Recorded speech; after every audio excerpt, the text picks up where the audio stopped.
Firestreak, Soarin, A True Love by Swedish Dub.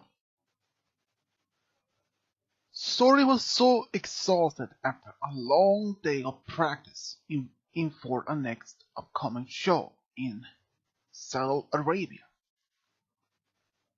He was so exhausted, he feeling almost collapsed of exhaustion afterwards at the locker room.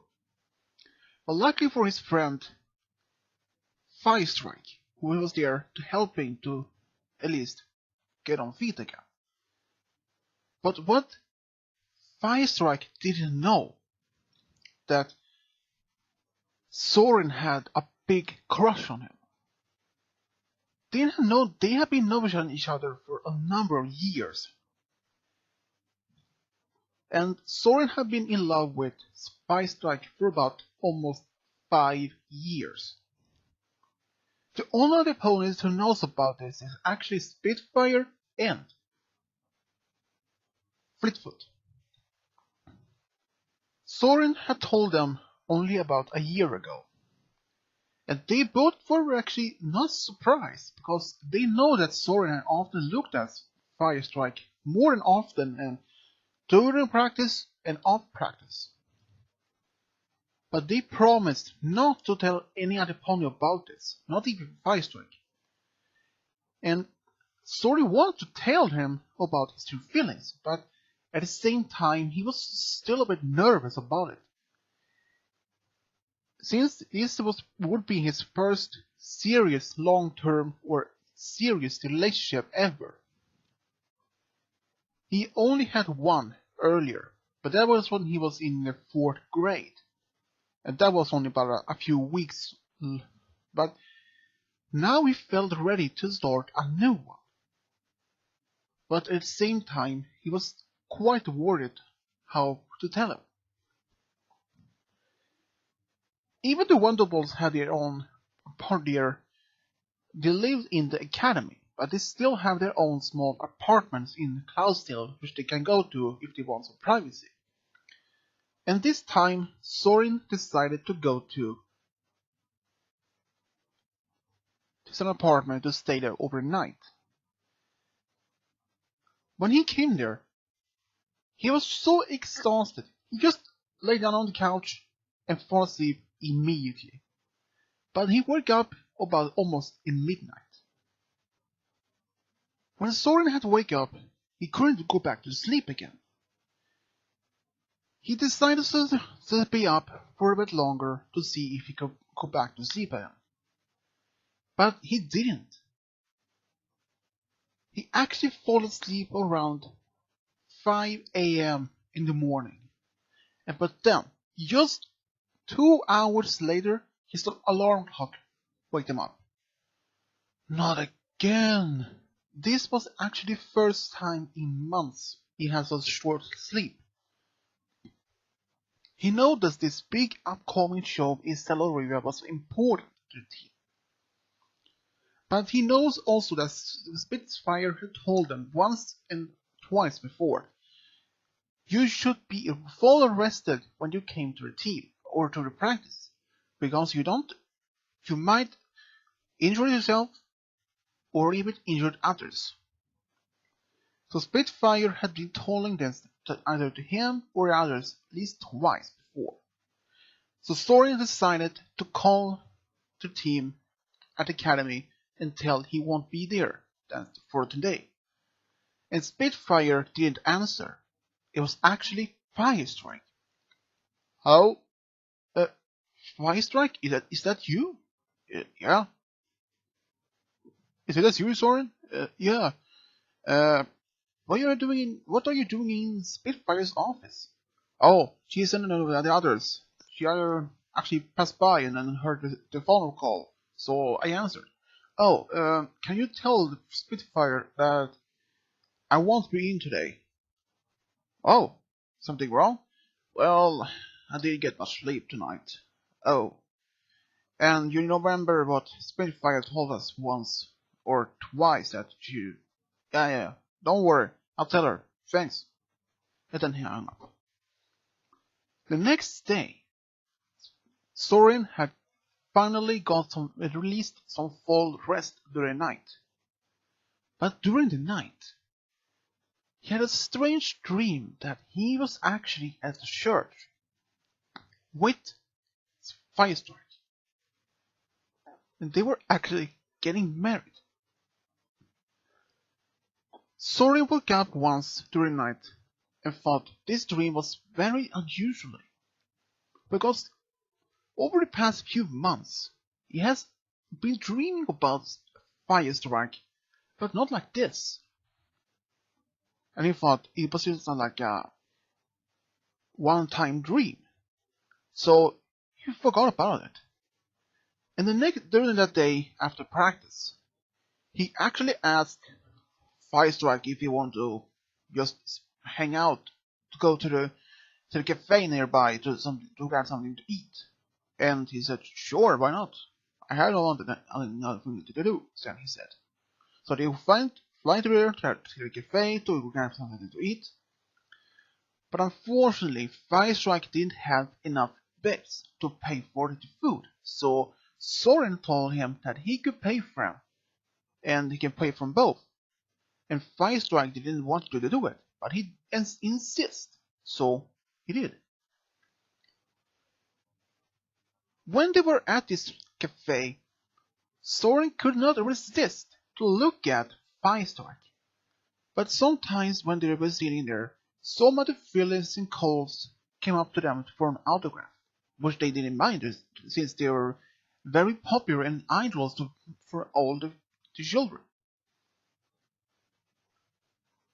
Since Firestreak is with Soarin, he makes him so happy, but he was afraid that Firestreak would reject him and perhaps even damage their friendship since over the years. Since he has been in love with him for so long, he wants to be with him. Then he asked Firestreak just a random question. Hey Firestreak, yeah? What would you say if a stallion asked his stallion friend to be his boyfriend? If you were like in that situation, what would you call it? What would you say?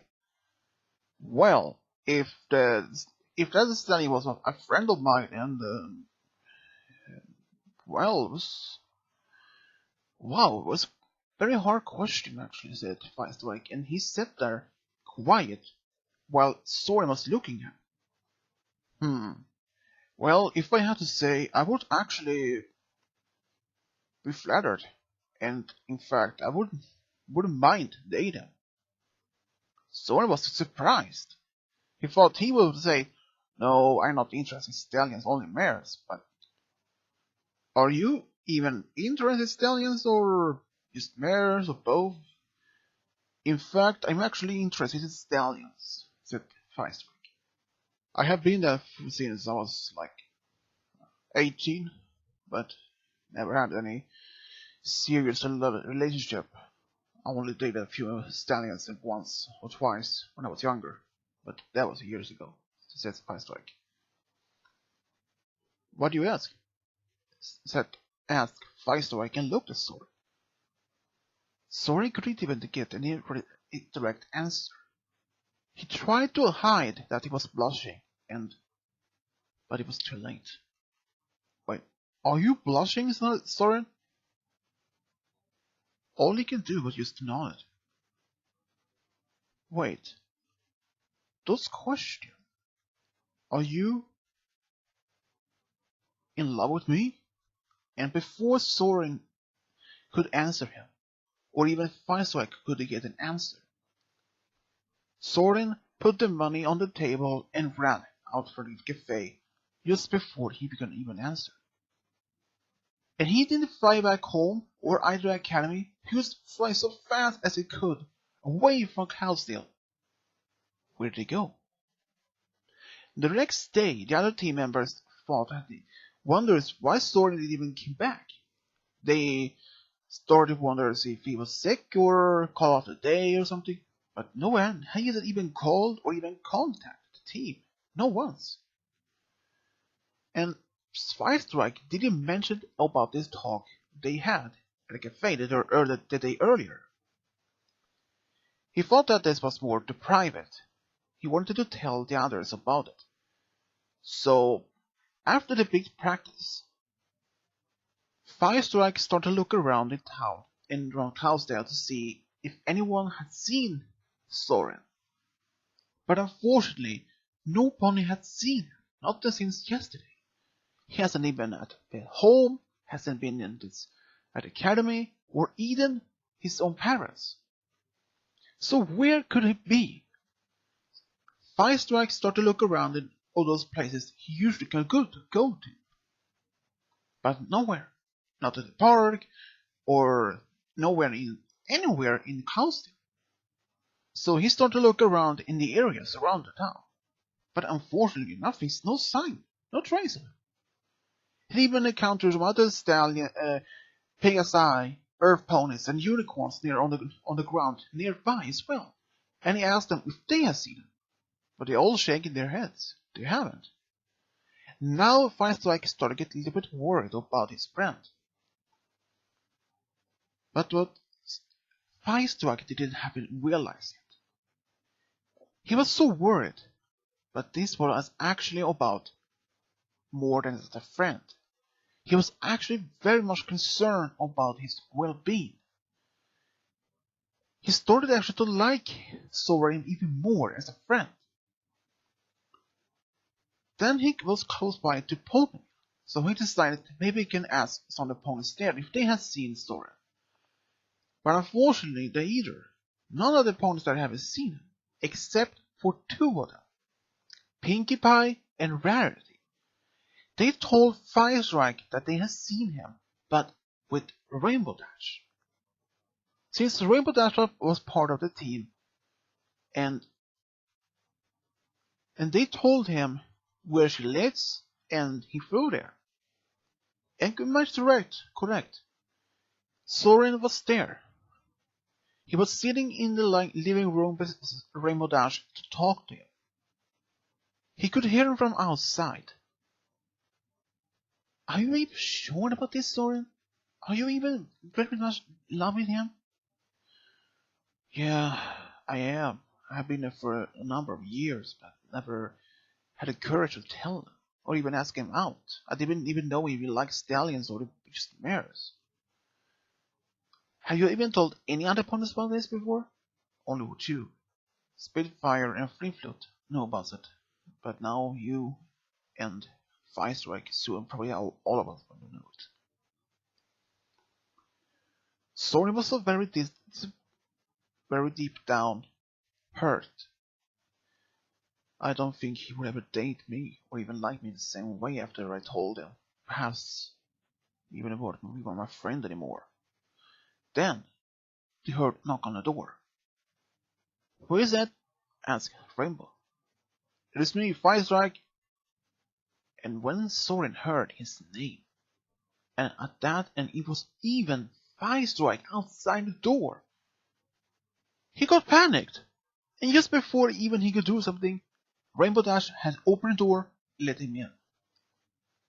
Then Soarin realized it was no point to run away again, because sometimes you have to face your fear the most, even get rejected by someone you really love, or even get some to hurt of your own feelings.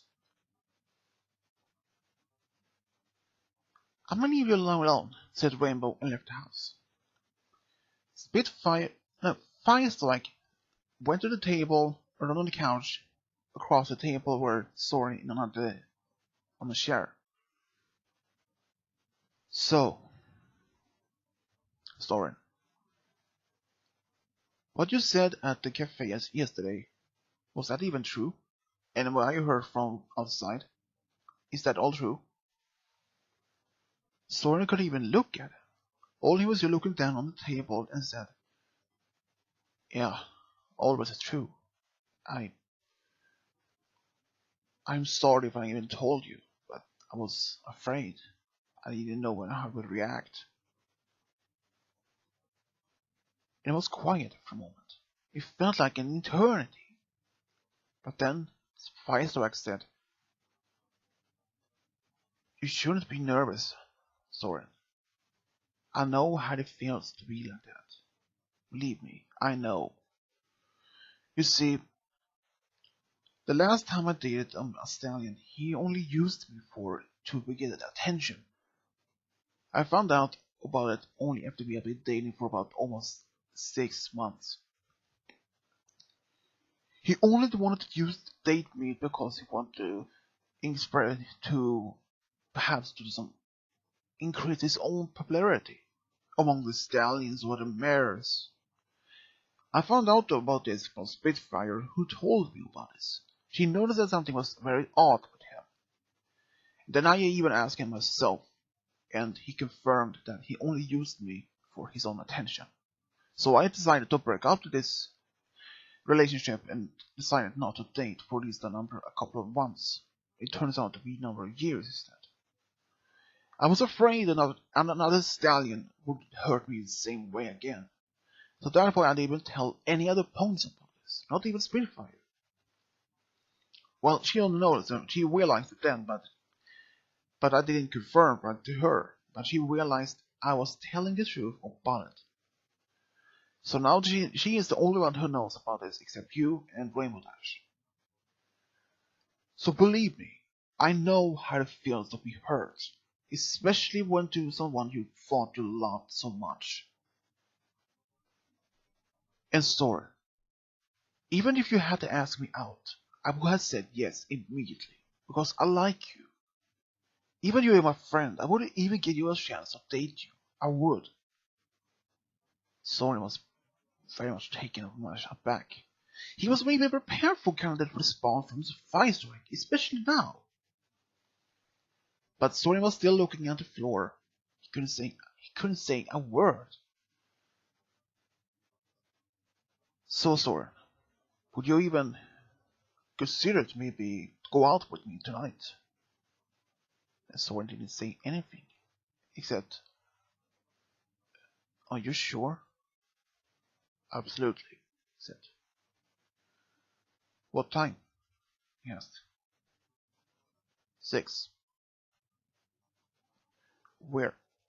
"Academy." "At the entrance." "Sure, I will see you there." "Great." And then Firestreak stood in the door and said, "I love you, Soren."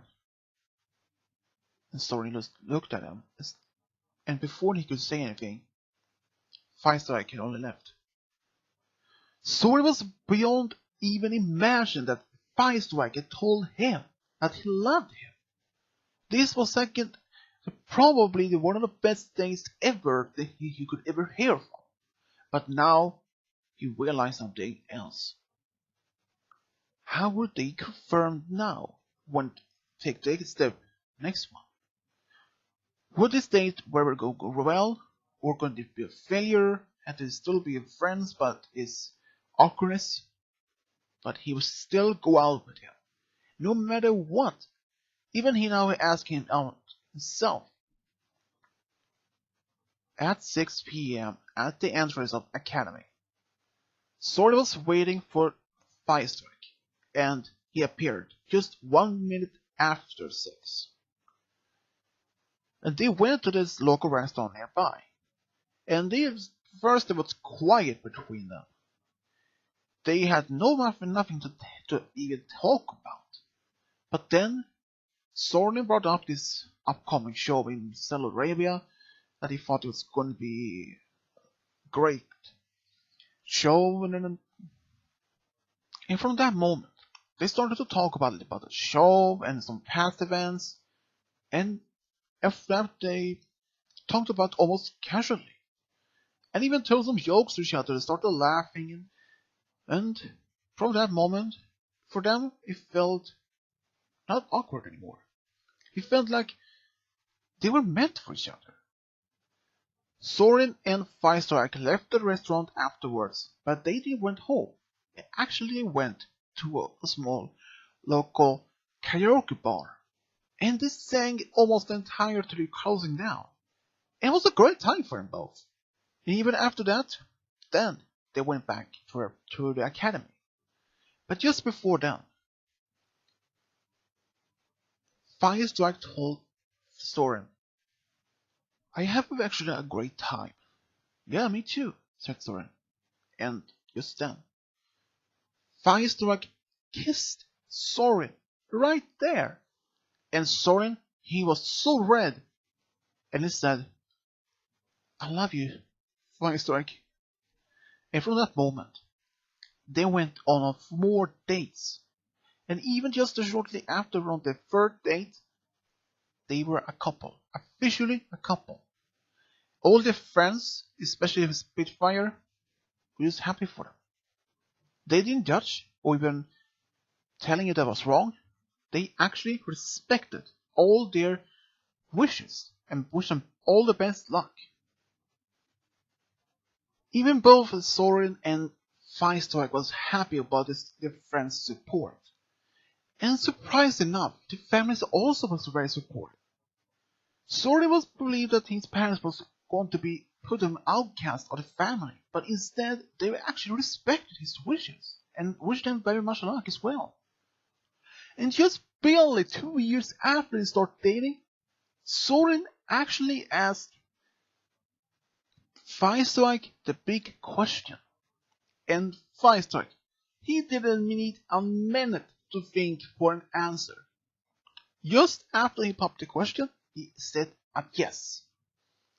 And the wedding was actually held in Cantlon just 3 months later, and they celebrated their honeymoon at Las Vegas for about 3 whole weeks. And just also, barely 2 months after their wedding and honeymoon, they decided that they wanted to start a family. So they actually adopted 2 sons and a daughter at this local orphanage in Cowsdale. And they both was very happy to have their small family together. Even it took some time for them to realize they were meant for each other, not opposite. And that's how Firestreak and Soarin found a true love and got a big family. The end.